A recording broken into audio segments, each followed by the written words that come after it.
Hai, apa kabar semuanya? Semoga kabar Anda baik-baik saja. Terima kasih karena sudah memberikan support dan juga kesetiaan Anda untuk membangun channel Codot Film. Yuk kita lanjutkan alur ceritanya, sambil siapin kopi dan cemilan, setting suara volume full. Gasken. Klan Han Sue.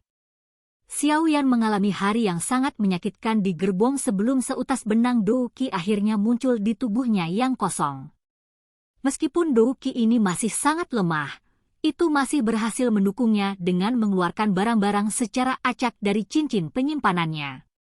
Selain itu, perawatan sepanjang hari memungkinkannya untuk turun dari gerbong dan berjalan meskipun luka-lukanya menunjukkan sedikit perbaikan. Dia tidak perlu lagi berbaring di gerbong seperti mayat.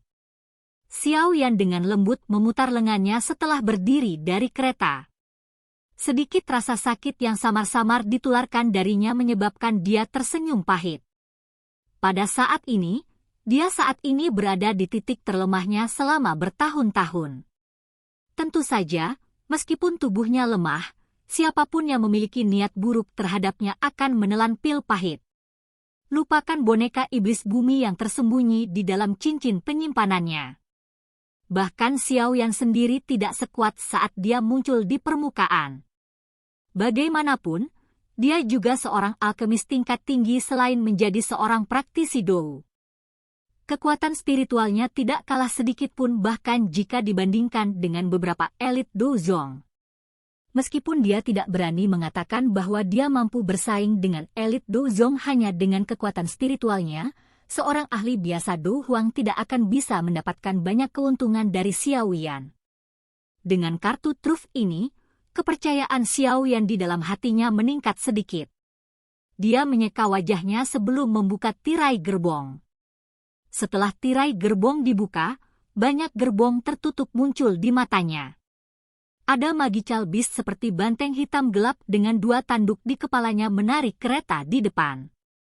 Kedua sisi gerbong memiliki banyak sosok manusia di atas punggung kuda. Kebanyakan dari orang-orang ini memiliki lengan telanjang dan mengenakan pakaian kulit kasar yang terlihat kokoh. Di belakang mereka adalah senjata yang mengandung cahaya dingin saat mereka berkedip-kedip di bawah matahari. Oh, anak kecil ini benar-benar selamat. Haha, Cheng Niu, kali ini kau benar-benar telah kehilangan diriku yang dulu. Banyak tatapan dari kedua sisi gerbong tertuju saat Xiao Yan membuka tirai. Mereka langsung terkejut. Tawa riang dan liar juga keluar dari mulut seorang pria besar tidak jauh dari situ.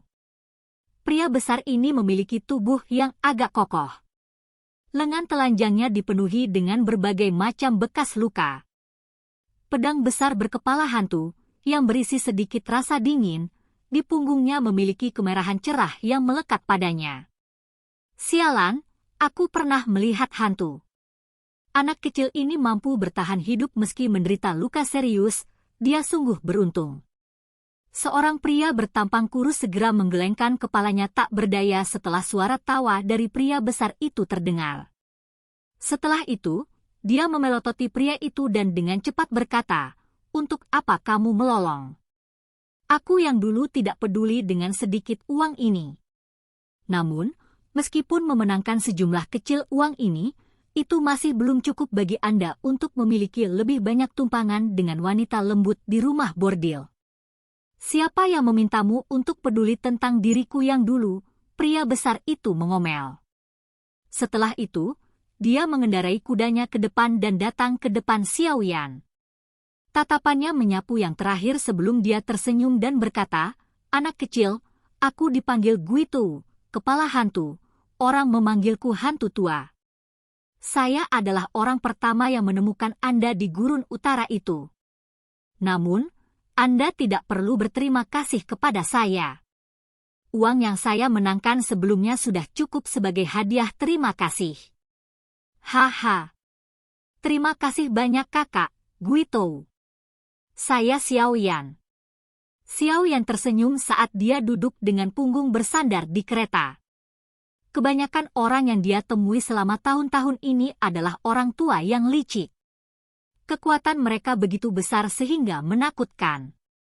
Dia tidak banyak melakukan kontak dengan seseorang pada level rendah seperti itu untuk waktu yang cukup lama.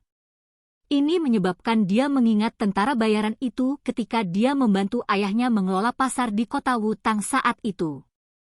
Mereka mirip dengan orang-orang ini di depannya, tampil kasar, dan tanpa hambatan. Dengan kekuatan spiritual Xiaoyan, dia secara alami dapat mengatakan bahwa yang terkuat di antara orang-orang besar di depannya ada di kelas Douling sedangkan yang terlemah hanyalah seorang Dadoushi. Guitou di depannya ini hanya berada di sekitar bintang Douling. Haha, karena kamu memanggilku kakak, aku akan melindungimu sepanjang perjalanan ini. Namun, teman kecil Xiaoyan, tubuhmu ini benar-benar tidak bisa bertahan. Anda harus lebih banyak berlatih di masa depan. Jika Anda tidak memiliki sedikit kekuatan di Central Plains, Anda akan dipandang rendah oleh orang lain. Tindakan Xiaoyan memanggil, kakak, Guituo tampaknya telah menyebabkan dia menjadi sangat bahagia. Setelah itu, dia melirik tubuh Xiaoyan, mengerutkan kening, dan menghukum.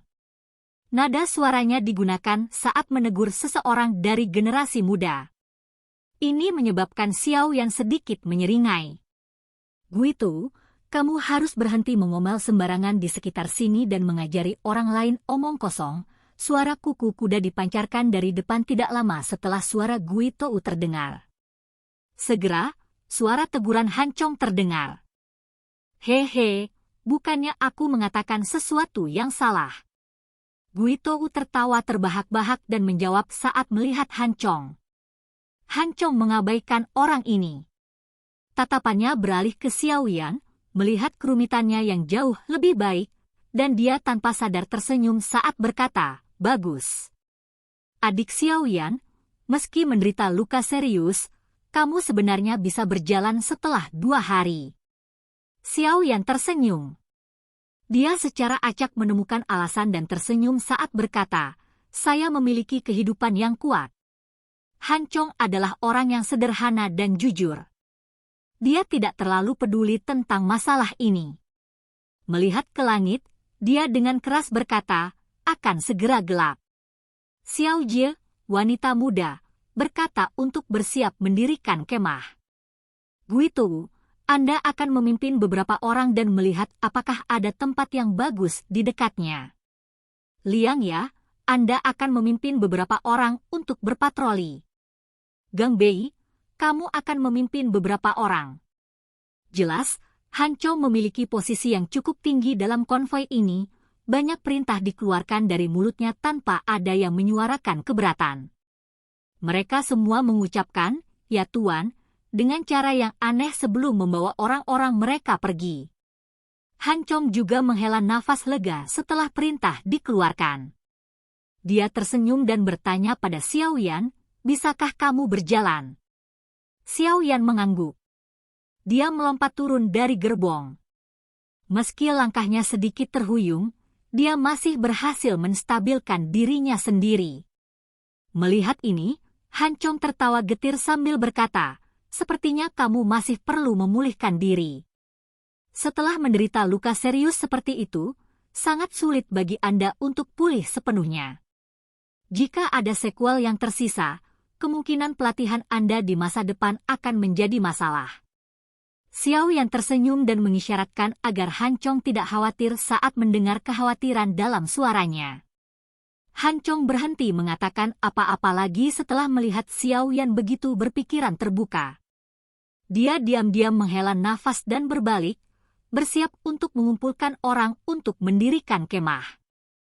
Konvoi ini cukup efisien. Dalam waktu kurang dari setengah jam, banyak tenda berwarna putih muncul di bukit kecil. Ada juga pagar yang mengelilingi tenda, dan bubuk obat yang mencabut serangga beracun berserakan di luar pagar. Xiaoyan tidak banyak bekerja karena kondisi tubuhnya yang lelah. Dia secara acak berjalan ke suatu tempat di camp sebelum duduk.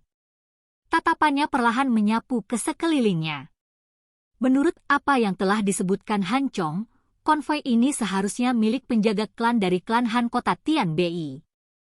Barang di gerbong haruslah barang yang mereka kawal. Kekuatan konvoi ini sebagian besar berada di kelas Dowling, dengan beberapa dari mereka berada di puncak kelas Dowling. Mereka mirip dengan Han Chong. Tentu saja, pemilik aura terkuat secara alami tidak akan dilewatkan oleh Xiao Yan. Saat memikirkan ini, tatapan Xiao Yan tanpa sadar terlempar ke gerbong di antara banyak gerbong. Gerbong itu jelas jauh lebih mewah dibandingkan dengan yang lain. Bahkan ada aroma hening samar yang ditransmisikan darinya. Itu jelas ditempati oleh seorang wanita. Hal yang menyebabkan Xiao Yan memperhatikannya adalah ada aura yang telah mencapai bintang Do Uang di dalam kereta. Orang ini adalah orang terkuat di dalam konvoi. Berderak. Sementara Xiao Yan memusatkan perhatian padanya, kereta yang tertutup rapat tiba-tiba terbuka, dan kaki ramping yang panjang muncul di mata Xiao Yan. Xiao Yan terkejut dan tatapannya perlahan terangkat. Kejutan jelas melintas di matanya. Tidak disangka bahwa pemilik aura bintang 3 Do Uang sebenarnya adalah orang yang sangat muda dan cantik. Wanita itu memiliki alis seperti pohon willow. Kulitnya seperti salju, dan dia diberkati dengan sosok yang tinggi. Dia mengenakan pakaian ungu. Di bawah penutup pakaian ungu adalah tubuh yang sangat besar dengan lekuk tubuh yang proporsional. Satu-satunya aspek yang kurang adalah wajahnya menunjukkan rasa dingin. Matanya yang cantik memiliki perasaan yang tegas. Namun demikian, Xiao Yan tiba-tiba memiliki perasaan samar bahwa wajah wanita ini tampak sedikit akrab, namun dia juga sangat yakin bahwa ini adalah pertama kalinya dia melihatnya. Banyak tatapan sekitarnya berkumpul pada wanita ini saat dia muncul. Ada panas biasa dalam tatapan ini. Namun, kebanyakan dari mereka bersikap hormat. Mata indah wanita ini perlahan menyapu perkemahan saat dia turun dari kereta. Siapapun yang dilihat olehnya segera bertindak seolah-olah mereka sedang bekerja. Ini menyebabkan Xiao Yan mengalami kesulitan menghentikan dirinya sendiri dari tertawa saat dia melihat mereka. Sementara Xiao Yan merasa adegan itu lucu, tatapan wanita itu tiba-tiba berhenti padanya. Alisnya sedikit vertikal saat dia berjalan perlahan. Sesaat kemudian, kaki rampingnya yang panjang muncul di depan Xiao Yan. Suaranya yang agak sedingin es terdengar, "Kamu adalah orang yang diselamatkan Han Chong selama perjalanan, kan?" "Iya." Xiao Yan mengangguk. Dia ingin berdiri karena kesopanan, tetapi kelelahan di dalam tubuhnya menyebabkan dia tertawa getir. Tubuhnya bergetar sedikit sebelum akhirnya dia duduk kembali. Alis wanita itu dirajut semakin erat ketika dia melihat Xiao Yan dalam kondisi lemah. Dia berbicara dengan suara samar, "Ada aturan dalam konvoi klan Hanku. Konvoi tidak mendukung orang-orang menganggur yang tidak melakukan apa-apa. Karena Anda terluka, saya tidak akan mengatakan apa-apa lagi. Namun, saya harap Anda tidak akan duduk dan tidak melakukan apa-apa bahkan jika Anda hanya memiliki kekuatan untuk memasang pagar. Apakah kamu mengerti?" Ini adalah pertama kalinya Xiao Yan bertemu dengan wanita yang begitu keras dan serius selama bertahun-tahun. Ini menyebabkan dia tidak bisa tertawa atau menangis. Sejak kapan dia benar-benar menjadi orang yang menganggur? Namun, dia hanya bisa menganggukkan kepalanya meski memikirkan ini di dalam hatinya. Wajah wanita itu sedikit melembut saat melihat Xiao Yan menganggukkan kepalanya. Dia secara acak melemparkan sesuatu padanya dan berkata, "Aku dipanggil Han Sue, dan saat ini aku adalah orang yang mengatur konvoi ini. Anda dapat mencari saya jika Anda memiliki masalah apapun di masa mendatang. Jika Anda tampil bagus kali ini, saya mungkin bisa mengizinkan Anda untuk bergabung dengan penjaga klan Han saat kita tiba di kota Tianbei. Meskipun itu tidak akan memungkinkan Anda untuk mendapatkan kekayaan besar, setidaknya itu akan memungkinkan Anda untuk bertahan hidup. Ini adalah obat penyembuh kecil dan akan berdampak pada luka Anda. Selain itu, kita akan melewati wilayah ular iblis Siamang. Kamu harus hati-hati." bersembunyi di gerbong dan jangan keluar. Setelah mengatakan ini, Han Sui berjalan melewati Xiao Yan. Setelah itu, dia masuk ke tenda. Xiao Yan tersenyum setelah menerima botol giok yang Han Sui lempar. Meskipun wanita ini keras dan tampak agak dingin dan acuh tak acuh, dia tampaknya orang yang baik.